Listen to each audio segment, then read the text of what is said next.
So you're moving to the beautiful Pine Tree State. Huge congratulations.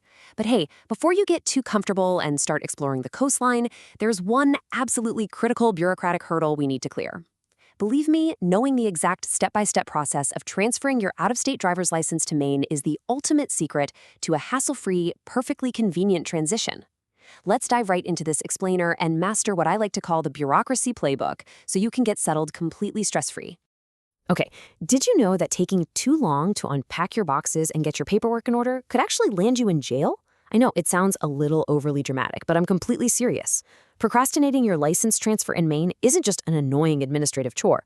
Waiting too long can literally result in a Class E crime. So let's make absolutely sure that doesn't happen to you. Understanding these rules right out of the gate is going to save you an incredible amount of time and spare you some major stress. Here's our bureaucracy playbook for today. We're going to cover the clock is ticking, gathering your legal documents, the step-by-step BMV process, exceptions and international transfers, insider BMV survival tips, and finish up with smooth transitions and disclaimers. Let's get into it.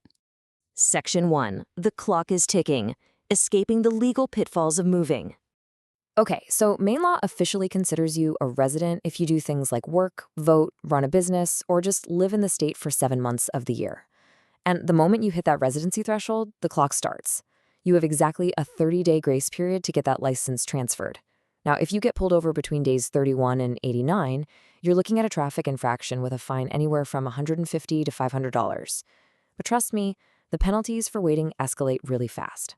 If you wait 90 days or more, you're facing a strict liability Class E crime. Now, what's really terrifying about the term strict liability is that ignorance of the law is not a legal defense. You can't just say, I didn't know. You could face up to a $1,000 fine, get a strike toward habitual offender status, which can suspend your driving privileges indefinitely, and, no joke, face up to 6 months in jail. Section 2. Gathering your legal documents. Building your bureaucratic arsenal. Now, the absolute secret to not having to make a second, super frustrating trip to the BNV is knowing the difference in document requirements. It all depends on what type of license you want. A federally compliant Real ID demands 2 separate proofs of Maine residency, while a standard license only needs 1. Plus, for a Real ID, you have to provide physical documentary proof of your Social Security number, like the actual card or a W-2 form. If you're just getting a standard license, simply telling them your number verbally is usually totally fine. So to prove you actually live in Maine, you've got to bring unlaminated original documents that show your physical street address. Post office boxes simply won't cut it. You can bring a utility bill, yep, even a cell phone bill works perfectly, an active lease, a paycheck stub, or your Maine vehicle registration. And hey, if you're a minor or just don't have standard documents in your own name yet, it's not a dead end.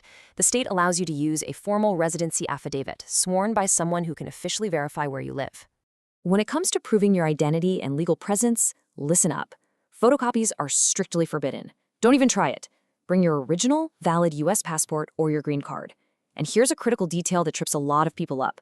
A certified birth certificate with a raised seal is legally mandatory for all applicants under the age of 23. Oh, and if your current name is different from the name on your birth document, you absolutely must bring the official marriage license or court order that shows that clear trail of name changes.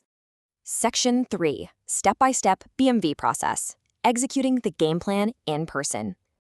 All right, as a new resident transferring an out-of-state license for the very first time, you cannot do this from your couch online, and you can't go to a AAA branch either. You actually have to visit a physical BMV branch.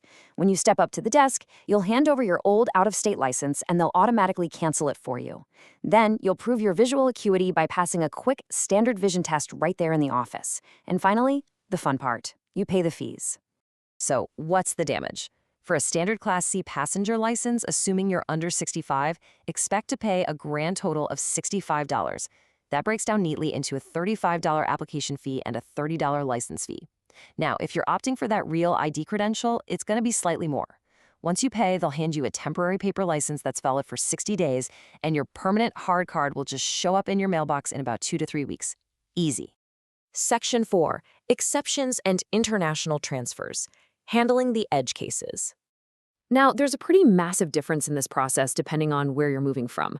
If you have a valid, recently expired, or current out-of-state domestic license, Maine basically gives you a free pass on the written and road skills exams. You literally just do the vision test.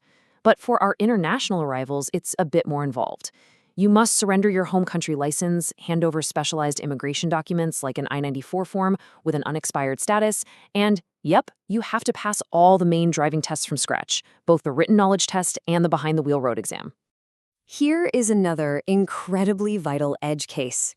If you think you can somehow escape a suspended or revoked license just by crossing state lines and moving to Maine, think again. The BMV actually runs a full background check on your driving history. You are totally required to be cleared to drive by your former state before Maine will even think about issuing you a new license. Section 5. Insider BMV Survival Tips. Pro advice from actual customers. I absolutely love this quote from an actual customer at the Lewiston BMV. It's fantastic real-world advice. They pointed out that while the doors open at 8 a.m., people start lining up way before that. Their biggest warning? Do not hop out of line once you're in it, because that line fills in fast. It's pretty much a typical day at a government office, so guard your spot fiercely, be super polite to the staff, because they are definitely overworked. And for sure, bring a book or download a podcast. You really want to be incredibly proactive here. Arrive before those 8 a.m. doors open. Also, keep an eye out for BMV alerts. Because the demand for real IDs is so high, some branches are literally forced to close early at 4 p.m. or cap walk-in traffic when they hit maximum capacity. If your situation is a bit complex, maybe regarding your legal presence documents, just call their main office line before you go. And I'll say it one more time so you don't waste a trip. AAA offices cannot help you with this. They only do renewals for people who are already residents. Section 6. Smooth transitions and disclaimers. Securing your peace of mind. Now, please keep in mind that government regulations, exact fees, and documentation rules can and do change over time. While this explainer gives you the precise playbook based on the very best current data, you should absolutely always verify the latest requirements directly on the official Maine BMV website before you actually walk out your door. Staying informed and organized really does turn a potentially frustrating, legally risky chore into a totally seamless victory. You now know exactly how to avoid those massive fines, gather the exact right documents, and smoothly navigate the BMV. But Maine's driving laws are just one piece of the moving puzzle. It kind of makes you wonder, doesn't it? What other hidden bureaucratic traps are just waiting out there the moment you cross state lines? Stay curious, get settled in, and never let the fine print catch you off guard.